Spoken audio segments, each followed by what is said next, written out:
সবাইকে good evening. তো দেখো আজকে সকাল থেকে ব্লগটা শুরু করার একদমই সময় পাইনি। তো সন্ধ্যাবেলা সোনা যেহেতু ঘুমাচ্ছে, তো আমার এই যে দেখো এই গুপ্তধন মানে সুকেসটা আজকে আমি একটু করব পরিষ্কার। তো আজকে ভাবলাম যেহেতু মেয়ে এখনও ঘুমাচ্ছে, তো এখন একটু এটা গোছাবো।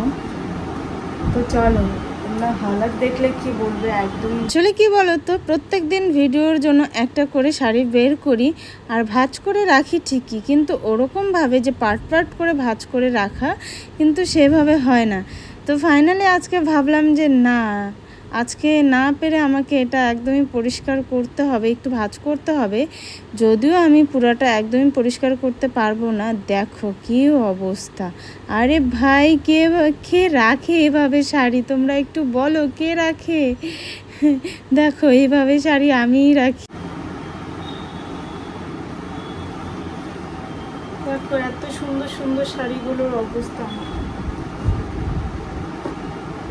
আর জানো তো বন্ধুরা, এই শোকেসটা একটু ভাঁজ করতে গিয়ে অনেক পুরনো স্মৃতি মনে পড়ে গেল।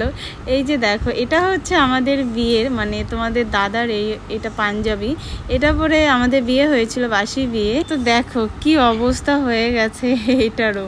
স্ক্রিনে আমি একটা ফটো দিয়ে দিলাম, তোমরা দেখে নিও স্মৃতি। তোমাদের একটার পর একটা আমি অবশ্যই শেয়ার করব।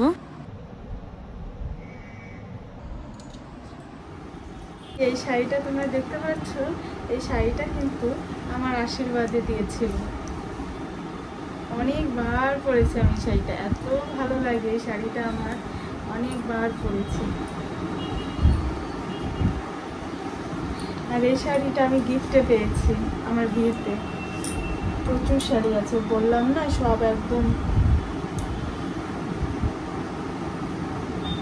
তো দেখো বাজে 7টা আর আমি সমস্ত কিছু বের করে নিয়েছি। এখন চলো এই পার্টটা আজকে একটু ভাঁজ করা যাক। আর দেখো বন্ধুরা, এই শাড়িটা হচ্ছে আমার বিয়ের বেনারসি, এটা পরে আমাদের রাত্রিবেলার বিয়েটা হয়েছে। শাড়িটা হচ্ছে রেড আর গ্রিন কালারের মধ্যে, ভীষণ ভারী বিয়ের বেনারসি। তো দেখো ভাঁজ করা মোটামুটি প্রায় শেষের দিকে। ঠিক সেই সময় সোনাও কিন্তু ঘুম থেকে উঠে পড়েছে। উঠেই দেখো শুরু হয়ে গেছে দুষ্টামি। তো বললাম না যে একবারে সমস্ত শোকেসটা বা আলমারি কিন্তু আমার পরিষ্কার করা সম্ভব না, তো আমাকে একটু একটু করেই করতে হবে। তো আজকের মতো আমি এই পার্টটাই করেছি, এভাবেই রেখেছি। আর জানো তো সেই অগোছালোই হবে, কারণ আবার ওই ভিডিওর জন্য একটা একটা করে বের করব, ভিডিও করব, আবার ওরকম হয়ে যাবে। তো আজকের মতো এইটুকু ডান হয়ে গেছে, মানে পরিষ্কার করেছি, এইটুকু ভাঁজ করে রাখলাম। তো ভাঁজ করা কমপ্লিট। আর প্রচণ্ড ঘেমে গেছে, গরমও লাগছে। আর বাইরে দেখি একটু মেঘ ডাকছে, বিদ্যুৎ চমকাচ্ছে।